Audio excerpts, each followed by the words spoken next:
ओम नमः सिद्धेभ्य। ओम नमः सिद्धेभ्य। ओम नमः सिद्धेभ्य। ओम जय जय जय। नमोस्तु नमोस्तु नमोस्तु। नमो अर्यन्ताणं नमो सिद्धाणं नमो वैरियाणं नमो वज्रायाणं नमो वैसवसानं। मंगलम भगवान वीरो मंगलम गौतमो गणी मंगलम कुंद कुंदारो जैन धर्मोस्तु मंगलम सर्वमंगलम मांगल्यम सर्वकल्याणकारकम प्रदानं सर्वधर्माणां जैनं जयतु शासनं जैनं जयतु शासनं। त्युवणतिलियं देवं वन्दिष्टा त्युवणिन्दपरी पूज्यं वोच्चं अणुपेयो भवे जनानंद जननियो। बोले दिनवाणी मात की जय। बोले सती मात की जय। कार्तिक के अनुप्रेक्षा ग्रंथ कार्तिक के समय विरचित लोकानुप्रेक्षा अपनी चल रही है, जिसमें लोक के स्वरूप की चर्चा बता रहे हैं। 6 द्रव्यों की बात आ गई थी कि 6 द्रव्य की बात वर्णन की थी। पृथ्वी, अप, तेज, वायु, वनस्पति 5 प्रकार के धारक एक केंद्रीय जीवों से सब जगह भरा हुआ है। त्रस नाड़ी में ही त्रस जीव रहते हैं। ये बात अपन ने कही थी, यहाँ तक बात हो गई थी। उसके आगे की बात 123 नंबर की गाथा नंबर 123 बंद कर दो। गाथा नंबर 123 पर अपन चर्चा करते हैं। पुण्यमय पुण्यमय थूला जीवावंत सारा छविया सुना जीवा लोया लोए श्री सवथ। सारा मतलब आधार सहित, जीवा मने जीव, थूला स्थूल बादर भवंती होते हैं। पुण्यव्य पुण्यव्य वे पर्याप्त हैं और अपर्याप्त भी हैं। लोया पासे विसर्वत सुमा जीवा छलिया लोकाकाश में सब जगह अन्य आधार रहित हैं। वे सूक्ष्म जीव हैं और 6 प्रकार के हैं। अब बादर सूक्ष्म कौन कौन से सो कहते हैं, तो यहाँ भी कह रहे हैं आधार सहित जीव स्थूल बादर होते हैं। जिनका आधार होता है वे जीव बादर कहलाते हैं। और वे पर्याप्त है और अपर्याप्त भी। बादर जीव पर्याप्तक भी होते हैं और अपर्याप्तक भी होते हैं। लोकाकाश में सब जगह अन्य आधार रहित हैं। वे सूक्ष्म जीव 6 प्रकार के हैं। लोकाकाश में सर्वत्र सूक्ष्म जीव निवास कर रहे हैं, पर वे आधार रहित, जो आधार रहित हैं वे सब सूक्ष्म जीव होते हैं और वे पूरे लोकाकाश में समाहित है, पूरे लोकाकाश में भरे हुए ठसाठस। अब बादल सूक्ष्म कौन कौन है सो कहते हैं। बुढ़वी जल गिराओ चतारी होती बायरा सुमा सारण पत्ते यावण पदी पंचमाधुविया। पृथ्वी, जल, अग्नि, वायु ये 4 तो बादर भी होते हैं तथा सूक्ष्म भी होते हैं। 5वीं वनस्पति साधारण प्रत्येक के भेद से 2 प्रकार की है। यानी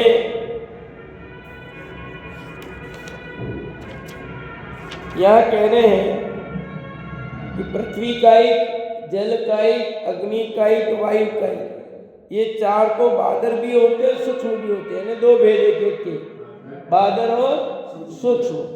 फिर 5वां है वनस्पति का एक। तो वनस्पति का के 2 भेद किए उन्होंने, साधारण और प्रत्येक। तो ऊपर पहले क्या है, आधार रहित है, वे सूक्ष्म जीव है। तो पृथ्वी का एक जीव सूक्ष्म भी होते हैं और बादल भी होते हैं। जल का एक जीव बादल भी होते हैं और सूक्ष्म भी होते हैं। अग्नि का एक जीव बादल भी होते हैं, सूक्ष्म भी होते हैं। और वायु का एक भी जीव बादल भी होते हैं, सूक्ष्म भी होते हैं। वनस्पति का के दो भेद करती है, साधारण और प्रत्येक वनस्पति। तो साधारण तो सब कैसी है, निगोदिया जीव है, निगोदिया जीव है। एक शरीर में अनंत जीव एक साथ रहते हैं, एक साथ जन्मे। आगे आ जाओ आप लोग आगे आ जाओ, सुनने में ठीक रहेगा। कुर्सी खाली, आगे आ जाओ ना, कुर्सी नहीं लेंगे आपके, कुर्सी है आगे।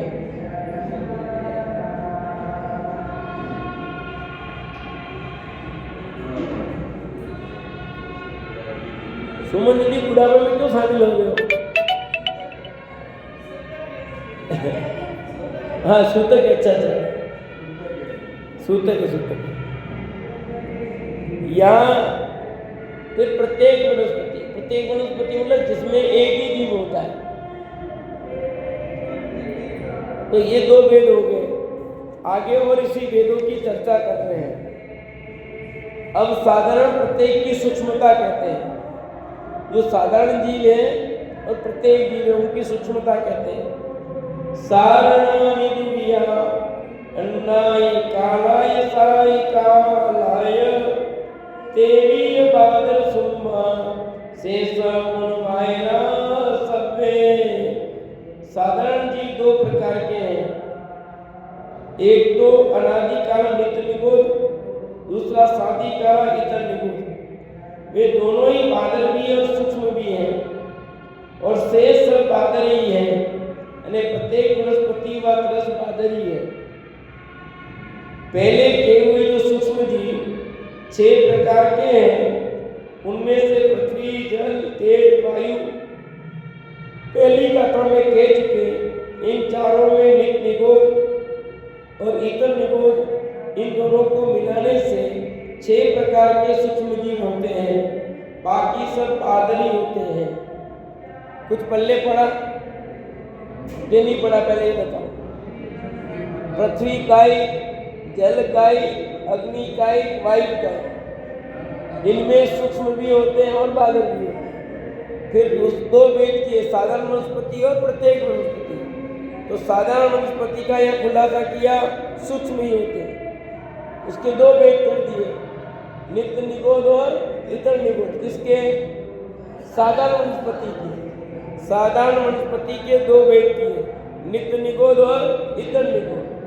ये कह दिया कि इतर निगोद और नित्य निगोदिया जी दोनों मिलाने से 6 प्रकार के सूक्ष्म जीव हो गए हैं। ये सूक्ष्म ही होते हैं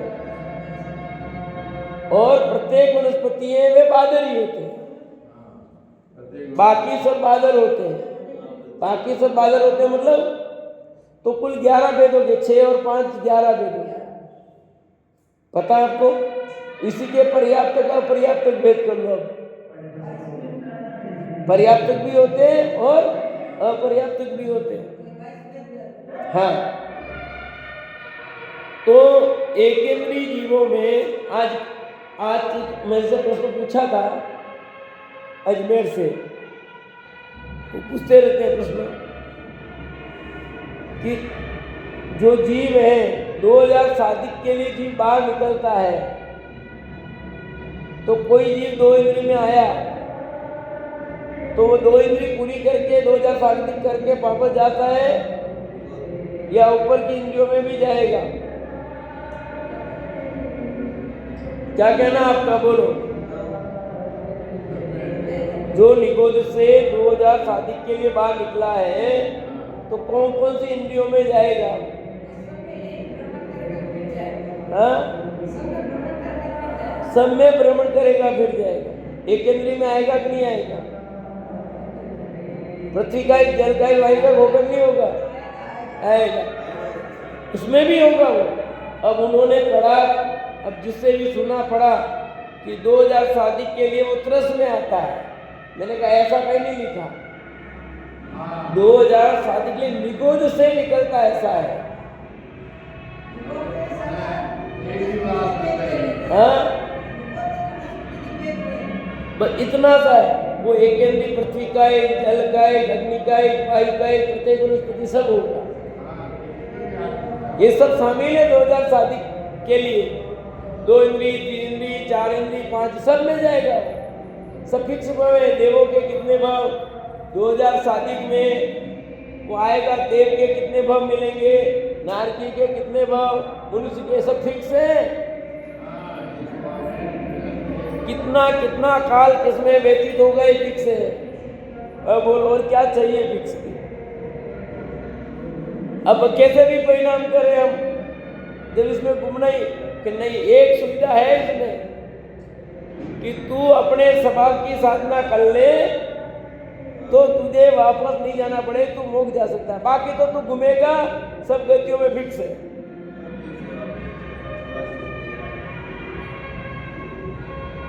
इतनी बार यहाँ जाएगा, इतनी बार यहाँ जाना, इतने ये भोग करने कर आके एक यहाँ है कि तू इतने समय के लिए आया बाहर और अपना पुरुषार्थ करे और अपने चैतन्य प्रभु का अवलंबन ले तो फिर निगोद में नहीं जाना पड़ेगा। सम्यक दर्शन प्राप्त कर लेता है तो फिर निगोद जाने की कोई जरूरत ही, निगोद में ही नहीं जाएगा, वो तिरंज भी नहीं बनेगा। निगोदिया भी तिरंज है, पर गाय, पशु, बकरी आदि भी नहीं बनेगा। ये भवन त्रिक में नहीं जाएगा, नरक में नहीं जाएगा, स्त्री नहीं होगा। इतने सारे सम्यक दृष्टि के ये सब दरवाजे बंद।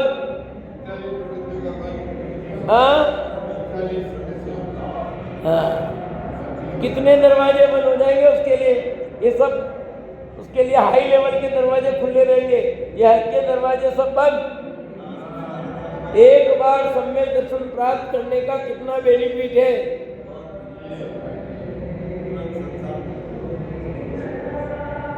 अनंत संसार समाप्त हो जाएगा भैया। ये जीवों का स्वरूप समझो कि एक साथ अनंत जीव एक शरीर में रह रहे हैं, एक जैसी आयु, एक जैसा भोजन, एक जैसा आहार, एक जैसी व्यवस्था। बोलो क्या होगा उनका? आ रहा नीचे गाथा में सब एक जैसा। यह कारण पहले के जो सूक्ष्म जीव 6 प्रकार के, उनमें से पृथ्वी, जल, तेज, वायु तो पहली गाथा में कह चुके हैं। और इन्हीं चारों को नित्य निगोद, इतल निगोद, इन दोनों को मिलाने 6 प्रकार के सूक्ष्म जीव हो गए। बाकी सब बादर है। हाँ, 6 सूक्ष्म हो गए और 5 बादर हो गए, 11 हो गए। और 11 के पर्याप्त अपर्याप्त भेद होते हैं, 22 हो गए। अब साधारण का स्वरूप क्या है, जो भी मैं समझा रहा था वो यहाँ आया है गाथा में। ये सारनाणी जैसिम आर कायाहुणी ते सारण जीवा नंतान तपमानम। जिस अनंत अनंत प्रमाण जीवों के आहार, उच्छ्वास, काय, आयु साधारण है, समान वे असाधारण जीव है। निगोदिया जीव को साधारण नाम क्यों पड़ा? कि उनकी एक शरीर में जो अनंत जीव रहते हैं वो सब समान होते हैं, साधारण है। यूं क्या समान है कि आहार समान है। एक सांस लेता सबकी सांस हो गई, एक ने आहार ग्रहण किया सबका आहार हो गया, एक का शरीर क्या सब शरीर हो gaya, एक की आयु सबकी आयु हो गई, सब समान हो गया ना, इसलिए इसको साधारण कहते हैं। निगोदिया जीव को साधारण वनस्पति क्यों नाम पड़ा, तो ये हेतु दिया है। आया ख्याल में अमरलाल साहब? आयु में समानता, आहार में समानता, श्वास में समानता और काय में समानता। एक ने शरीर दान किया है, वो अनंत जीवों का शरीर है। एक ने भोजन ग्रहण किया, अनंत जीवों का भोजन है। एक ने श्वास ग्रहण की, वो अनंतों का श्वास है। एक सबकी आयु समान। कितनी है आयु सबकी?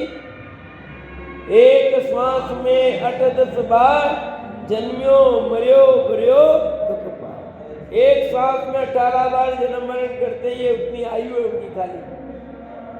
कितनी अल्प आयु है, इतनी अल्प आयु, फिर भी निगोल से निकले नहीं। क्या कहा? अनंता अनंता अनंता अनंता अनंता अनंता जीव राशि है जो आज तक निगोल से निकली नहीं है, नित्य निगोल में पड़ी हुई है। हाँ, निकले ही नहीं, निगोद से निकले ही नहीं। जो निकल करके वापस गए वो तो निगोद कहलाता है तो निगोद है, पर उन्होंने दुनिया तो देखी एक बार। ये ऐसी अनंता अनंता अनंता अनंता अनंता अनंता अनंता अनंता जीव राशि है जो अभी तक पृथ्वी का ही नहीं हुए, प्रत्येक वनस्पति नहीं हुए।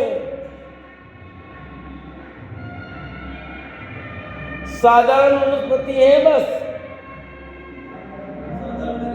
प्रत्येक वनस्पति नहीं हो पाए अभी तक। वनस्पति है भले, पर अब इसमें से एक सिद्धांत निकलता थोड़ा, बता सकते हो कोई? जो वनस्पति साधारण थी वही साधारण जीव प्रत्येक वनस्पति होते हैं, ऐसा नहीं होता है। नहीं आया कि पूरा ख्याल में आया? ख्याल में जो लौकी ने लौकी, जो कोरी लौकी थी पहले वो साधारण थी, अब प्रत्येक वनस्पति होगी, बड़ी होगी तो वो जो जीव थे ना पहले, वही जीव प्रत्येक वनस्पति हुआ, ऐसा नहीं है। हाँ, समझ आए नहीं कुछ आपको? साधारण जीव प्रत्येक वनस्पति कब हो सकता है? जो नित्य निगोद से निकले तब होवे, निकले ही नहीं है वो। और सूक्ष्म में नित्य निगोद का भी होगा तो भी बनना जरूरी नहीं है, आएगा तब। वो अलग जीव है, वो अलग जीव है, वही जीव नहीं है।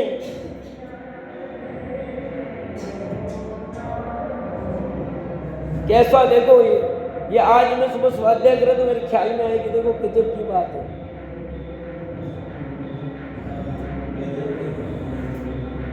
कैसा गजब, क्योंकि उसमें तो पहले अनंतानंद जीव थे, अब एक ही जीव रहा उसमें। तो वे जीव और कहीं गए, वो जीव दूसरा आ गए।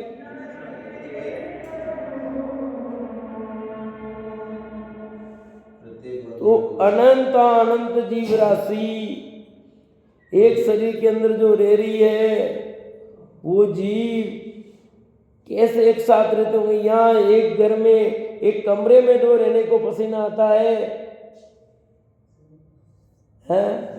हमारे कमरे में ये नहीं रह सकते, हमारे कमरे में नहीं ठहर सकते। ये तो मेरा कमरा है,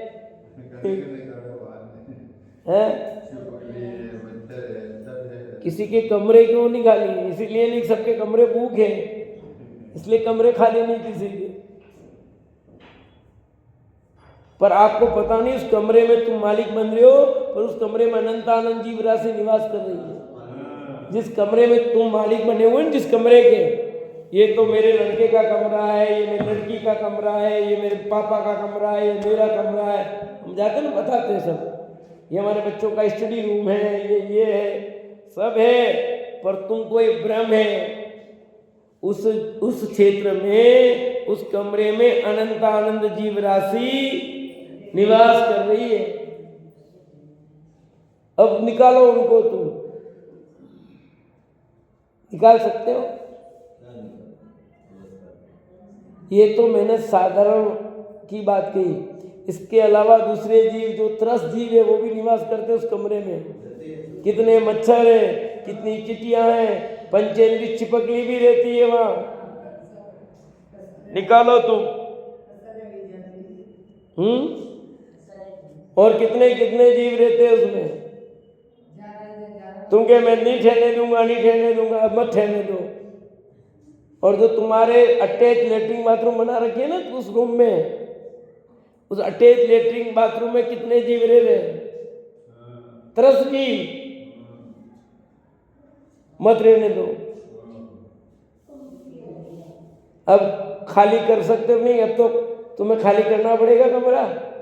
ऑटोमेटिक हो गया कि नहीं, वो निवास कर लेते हैं। तुम दो कि नहीं दो कमरा।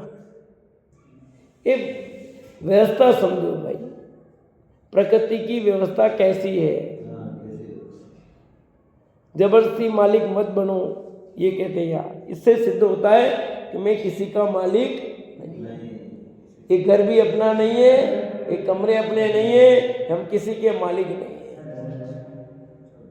ईट चुने का पुद्गल प्रभुओं को बनाए पुद्गल मालिक, और अंदर में निवास करने का पूरी लोकाकाश मालिक है। जगह का तो मालिक कौन है जगह का?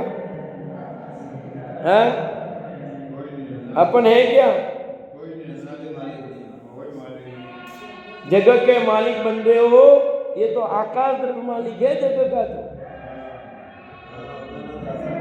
तो आकाश के मालिक बनना, अपने आप को आकाश द्रव्य मानना मिथ्यात्व है।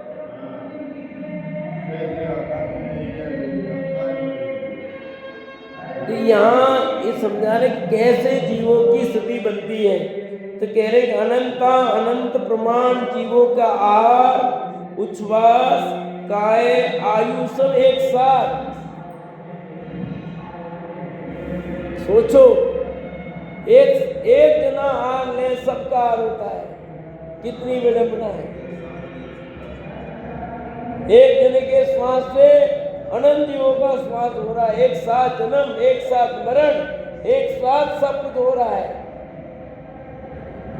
एक अनंत जीव एक छोटे से शरीर में, वो भी सूक्ष्म है शरीर भी।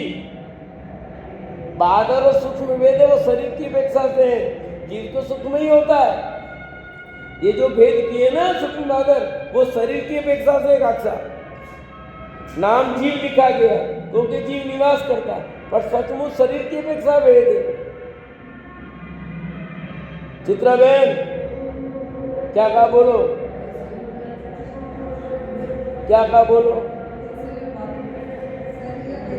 नहीं सुना? इतने बाजे बज रहे उधर, इतना जोर से बोल रहे तो ही आगे जबकि है भाई। ये विचार करो कि कैसी गजब की व्यवस्था है।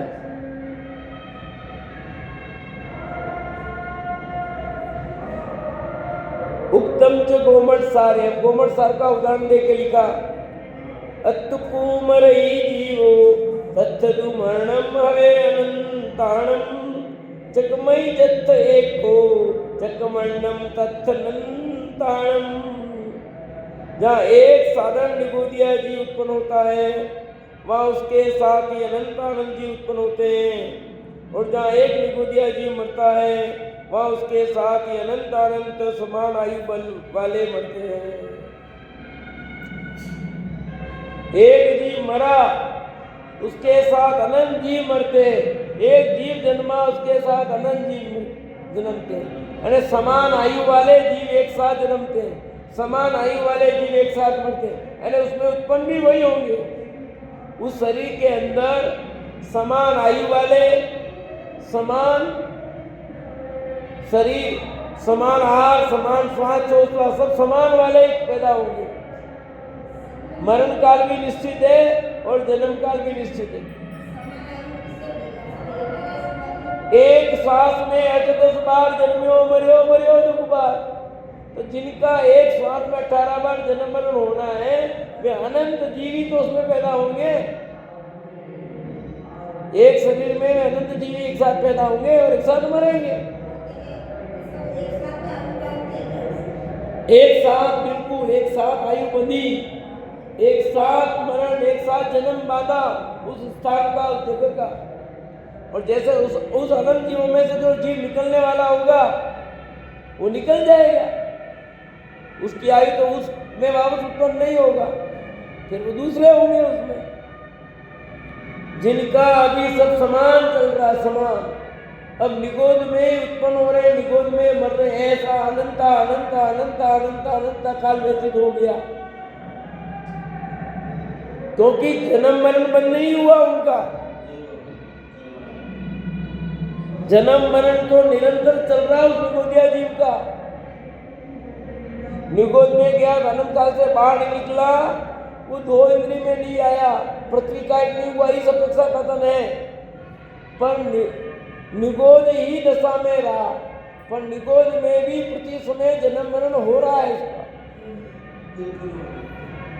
ऐसा नहीं कि जन्म मरण नहीं हुआ उसका, पर उसी उसी उसी उसी उसी उसी गति में पैदा हो रहा, उसी दशा में पैदा हो रहा है। बात ये है, स्थान बदला होगा, स्थान बदल सकता है, स्थान बदल सकता है। आयु वो है, आग सब समान हो सकता है, परंतु वो जो निगोद अवस्था है वैसी की वैसी उसने बार बार पाई, इस अपेक्षा कथन है ना, कि जीव निगोद से निकला नहीं, अनंत काल हो गया, बाकी वो सिद्ध दशा तक की भी घुमाया। सिद्ध जहाँ विराजमान है वहां भी निगोदिया जीव है, तो क्षेत्र तो स्थान तो बदला, स्थान तो इसका बदल सकता है। एक जीव नीचे, वो जीव ऊपर आ सकता है, अभी जन्म यहाँ हुआ, फिर वहां हुआ, अनंत जीवों का एक साथ जन्म, एक साथ मरण, ये सब हो सकता है। परंतु दशा वो प्राप्त कर रहा है। अब आपका प्रश्न उठेगा, ऐसा क्यों, उन्होंने क्या गलती की ऐसे?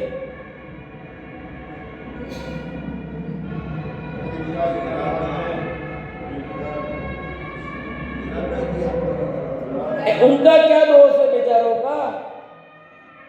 हाँ बोलो, क्या कह रहे हो? सुनाई नहीं दे रहा। विराधना क्या, अभी क्या करे बेचारा, उसी में क्या विराधना करें, क्या करें? अरे उस दशा से ही बाहर नहीं आ पा रहा, क्या दोष कर रहा है? पर ऐसी उस जीव ने एक बार भी कुछ बाहर निकलता, फिर गलती करता, समझ में आता। जो खदान में सोना पड़ा हुआ है, निकला ही नहीं है बाहर, उस सोने में क्या शुद्धता, क्या शुद्धता बताओ? जो सोना बाहर निकल के टंच हुआ हो, उसमें शुद्धता की बात करें, उस निगोदिया जीव का क्या बेचारे का दोष है? उसने तो दुनिया ही नहीं देखी है कुछ, तो उत्तर एक ही देते, स्वभाव ऐसा ही स्वभाव है। जब काल पकेगा, काल अवधि पकेगी, उस जीव की होनार बलि होगी, निकलेगा और काम। एक जीव आहार करे, वही अनंतान जीवों का आहार। एक जीव श्वासोश्वास ले, वही अनंतान जीवों का श्वासोश्वास। एक जीव का शरीर, वही अनंतान जीवों का शरीर। एक जीव की आयु, वही अनंतान जीवों की आयु। इस तरह से समानता है, इसलिए साधारण नाम जानना चाहिए कि एक की आयु सबकी आयु, एक का आहार सबका आहार। आपके होता है ऐसा भाई? घर में 4 लोगों को 4 थाली लगती है, 4 जनों का खाना बनता है, बनता कि नहीं बनता? और वहां आपकी सांस, सबकी सांस एक है, सबकी सांसें अलग अलग चाहिए, सबकी आयु अलग अलग है, सबका मरण काल अलग है, जन्म काल अलग है। और वहां तो जन्म, बर्थडे, पुण्यतिथि सब एक ही है।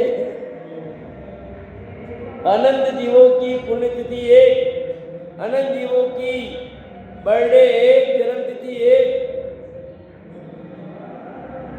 क्या मनाओगे?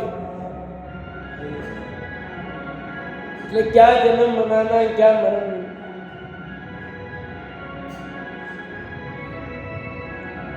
एक जीव श्वासोश्वास में अनंतानंद जीवों का श्वासोश्वास है। सोचो,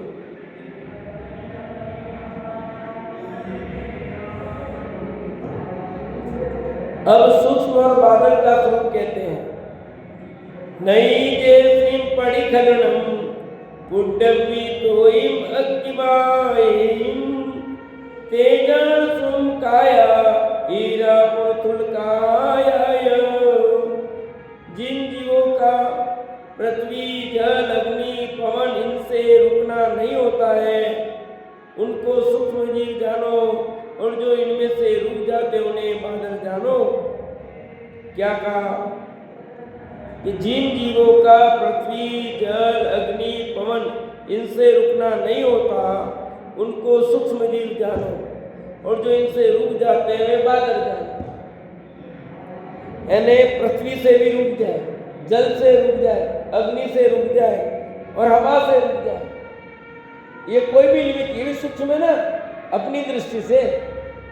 ये निमित्त बने वो रुक गए तो वो बादल है, और इनका भी कोई लेना देना नहीं तो वो जीव सूक्ष्म है।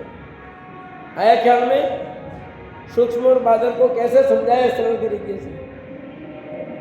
पानी में कारण रुक गया, वो रुकना पड़ गया। आपको बोले दिखे नहीं दिखे जरूर नहीं, बादल जीव भी इतने सूक्ष्म है कि हमें नहीं दिखते, पर वो पानी से रुक जाता है। अग्नि के कारण रुकना पड़ जाए उसको, हवा के कारण रुकना पड़ जाए उसको, तो वो सब बादल ही बादल है। और जो सबको भेद करके निकल जाए, पहाड़ में से निकल जाए, पानी में से निकल जाए, कोई रोक नहीं सकता उसको, कितना ही पानी हो और उसको पार करके निकल जाए। सूक्ष्म, जिसको अग्नि बाधक नहीं बन सकती, आग के अंदर से निकल जाए कुछ नहीं हो उसका, पानी के अंदर से चला जाए कहीं अनंत कोष आगे कुछ नहीं हो, वह सब सूक्ष्म जीव है।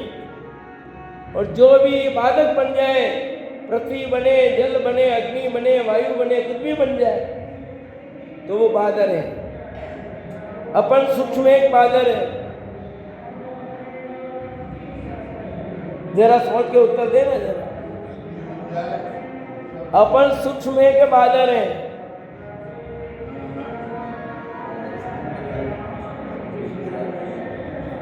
अमरलाल साहब बोलो, बादल हो के सूक्ष्म हो?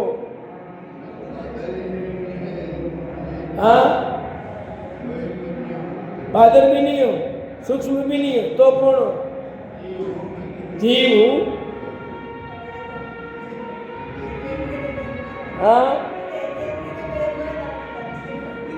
अरे भाई अभी वो बात नहीं पूछ रहा हूं, अभी तुम्हें ये आप भगवान आत्मा हो तो पता है, अभी तो हम इसकी बात कर रहे हैं। इसकी अपेक्षा बताओ, बादल हो कि सूक्ष्म हो? क्यों नहीं हो? वो उस अपेक्षा उत्तर दो भाई। ये एकेंद्रीय जीव के भेद किए गए। वैसे आप भी बादल हो, एक अपेक्षा करें, क्यों आप पृथ्वी, जल, अग्नि, वायु से रुक जाते हो, इसलिए आप क्या हो? बादल हो, सूक्ष्म हो ही नहीं। पर अभी वो यहाँ एकेंद्रीय जीव के भेद है, बादल सूक्ष्म को, ठीक है। और हमें बादल भी नहीं, सूक्ष्म भी नहीं, निश्चय से तो मैं क्या है भगवान आत्मा हूँ, पर अभी वो नहीं लगा करके भी अभी मैं संगी पंचेंद्रिय हूँ। तो यहाँ जो बादल सूक्ष्म की बात चल रही है, वो एकेंद्रीय जीवों की बात चल रही है। किसकी चल रही है? एकेंद्रीय जीवों की। अब प्रत्येक और त्रस को कहते हैं। पत्ते यानी दुविया निगोद सईदा तहेव रईयाय दुविया होती तस्सावीय वितीय चौरखा देव पंचखा। प्रत्येक वनस्पति भी दो प्रकार की है, निगोद सहित और निगोद रहित। देखो समझना, ये भी बहुत अच्छा उत्तर आया। प्रत्येक वनस्पति भी दो प्रकार की है, निगोद सहित और निगोद रहित। यहाँ नीचे गाथा दी है, वो भी पढ़ते हैं। मूलक पोर बीजा कंदात खंड बीज बिजरुआ समुच्छिमाय बणिया पत्ते अनंत कायाय। जो वनस्पतियां मूल, अग्र, पर्व, कंद, स्कंद तथा बीज से पैदा होती है तथा जो समूर्छन है, वे वनस्पतियां सप्रतिष्ठित हैं तथा अप्रतिष्ठित भी हैं। दो प्रकार की, प्रतिष्ठित और अप्रतिष्ठित। भावार्थ लिखा, बहुत सी वनस्पतियां मूल से पैदा होती हैं, जैसे अदरक, हल्दी आदि। कोई वनस्पति अग्रभाग से उत्पन्न होती है, जैसे गुलाब। किसी वनस्पति की उत्पत्ति पर्व मंगलों से होती है, जैसे ईख और बेर। कोई वनस्पति कंद से पैदा होती है, जैसे सुरण आदि। कंदमूल कहते हैं ना, कंद और मूल दो अलग अलग है दोनों। कोई वनस्पति स्कंद से पैदा होती है, जैसे ढाक। बहुत सी वनस्पतियां बीजों से पैदा होती है, जैसे चना, गेहूं आदि। कई वनस्पतियां पृथ्वी, जल आदि से संबंध से पैदा हो जाती है, वे समूर्छन है, जैसे घास आदि। ये सभी वनस्पतियां सप्रतिष्ठित तथा अप्रतिष्ठित दोनों प्रकार की हैं। वनस्पतियों के कितने भेद आपने देखा होता, कुछ पौधे होते पानी में रखा बोतल में आपने, और वो बढ़ रही है। कुछ की कलम निकालते हैं तो वो हो जाती है तैयार।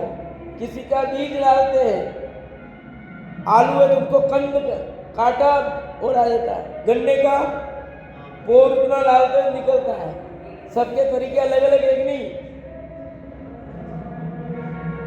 तो ये सब वनस्पतियां जो है प्रतिष्ठित और अप्रतिष्ठित दो प्रकार की होती है। त्रस भी दो प्रकार के हैं, विकल्प है, दो इंद्री, त्रिंद्री, चतुरिंद्री तथा पंचेंद्री। जिस वनस्पति के आश्रित निगोद पाई जाती है वह साधारण है, इसको सप्रतिष्ठित भी कहते हैं। जिसके आश्रित निगोद नहीं पाए जाते हैं वह प्रत्येक, इसको अप्रतिष्ठित भी कहते हैं। दो इंद्रिय आदि को त्रस कहते हैं। क्लियर हो गई? सप्रतिष्ठित मतलब साधारण वनस्पति, अप्रतिष्ठित मतलब प्रत्येक वनस्पति। शब्द बदला है, भाव वही है। ख्याल में आ गया कि नहीं? सप्रतिष्ठित मतलब साधारण वनस्पति, अप्रतिष्ठित मतलब प्रत्येक वनस्पति। तो यहाँ वनस्पति दो प्रकार की, प्रत्येक वनस्पति भी दो प्रकार की है, निगोद सहित और निगोद रहित। जिसमें निगोदी आदि है वो साधारण वनस्पति, जो निगोद से रहित है प्रत्येक वनस्पति। एक ही जीव है वो, तो वो वनस्पति का एक तो है पर साधारण वनस्पति नहीं है तो दोनों त्रियंच है, दोनों एक इंद्री, पर फर्क क्या हुआ बताओ? कौन समझाएगा मेरे को? साधारण वनस्पति और प्रत्येक वनस्पति में क्या अंतर हुआ? प्रत्येक वनस्पति भी एकेंद्रीय है और साधारण वनस्पति भी एकेंद्रीय है, फिर इन दोनों में अंतर क्या हुआ? बोलो काकसा।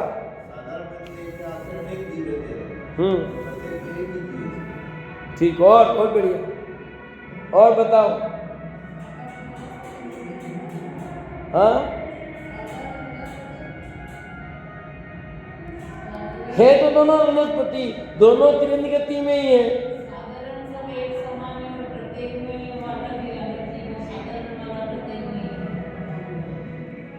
बिल्कुल, बात तो समझे हो। अभी अपन ने कितनी बातें पढ़ी कि साधारण वनस्पति में अनंत जीव, साधारण वनस्पति में एक शरीर में अनंत जीव रहते हैं, जबकि प्रत्येक वनस्पति का, प्रत्येक जीव का शरीर अलग अलग है। प्रत्येक की आयु अलग है, प्रत्येक के श्वासोश्वास अलग है, प्रत्येक का जन्म मरण अलग है। जबकि साधारण वनस्पति अनंत जीवों का जन्म मरण श्वासोश्वास शरीर सब एक है। ये अंतर है, आया समझ में? और साधारण जो वनस्पति है ना, जो प्रत्येक वनस्पति है ना, वो बादरी है। क्या है? जबकि साधारण वनस्पति में दोनों है, बादर भी है और सूक्ष्म भी है। दोनों है। ठीक है, फिर कहते हैं दो इंद्री, विकल्प त्रय में दो इंद्री, तीन इंद्री, चार इंद्री तथा दो पंचेंद्री। दो इंद्री आदि को त्रस कहते हैं। त्रस किसको कहते हैं? दो इंद्री को। कल आई थी त्रस नाड़ी की बात समझाई थी कि त्रस नाड़ी में दो इंद्री से लेकर यानी त्रस जीव यानी दो इंद्री वाला जीव उस त्रस नाड़ी के बाहर नहीं रहता। त्रस नाड़ी के अंदर एक इंद्री जीव तो रहते ही है, पर दो इंद्री, तीन इंद्री, चार इंद्री, पांच इंद्री जीव भी रहते हैं। तो त्रस जीव दो इंद्री, तीन इंद्री, चार इंद्री और पांच इंद्री कहलाते हैं। वो त्रस नाड़ी के बाहर नहीं मिलेगा, यानी त्रस नाड़ी के बाहर कोई भी दो इंद्री जीव नहीं है। तो जो द्वीप समुद्र आदि है ना, वो सब त्रस नाड़ी के अंदर ही है। जो असंख्यात द्वीप समुद्र है ना, वो त्रस नाड़ी के अंदर है। कैसे कहा मैंने, बता सकते हो आप?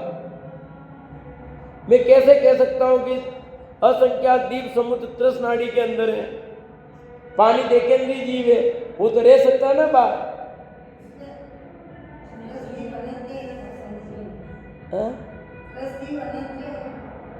क्यों? खाली जल का ही भी रहे और कोई जीव नहीं रहे? हेतु दो मजबूत बताओ।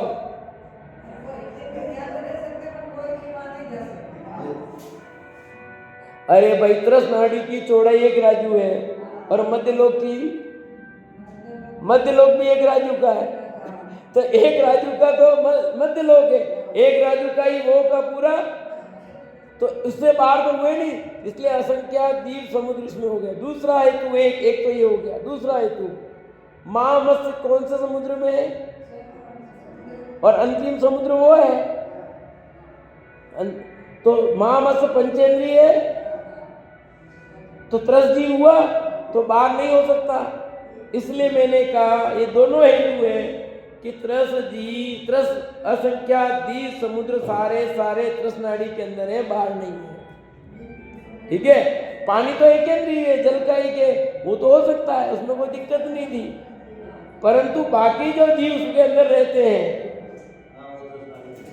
वो तो त्रस है ना, तो वो तो रह ही नहीं सकते, तो वो त्रस नाड़ी के अंदर होने चाहिए ना। अतः असंख्यात द्वीप समुद्र सारे के सारे त्रस नाड़ी के अंदर ही होंगे, तब रह सकते हैं। और दूसरा हेतु मैंने क्या दिया कि मध्यलोक एक राजू का और त्रस नाड़ी की चौड़ाई भी, इसलिए भी कह सकते हैं कि असंख्यात द्वीप समुद्र त्रस नाड़ी के अंदर है। ठीक है, तो हम सभी इस एक इंद्रिय दो इंद्रिय का स्वरूप समझकर अपने चैतन्य भगवान आत्मा को जाने, पहचान, अनुभव कर इसी सबसे विराम लेता हूँ।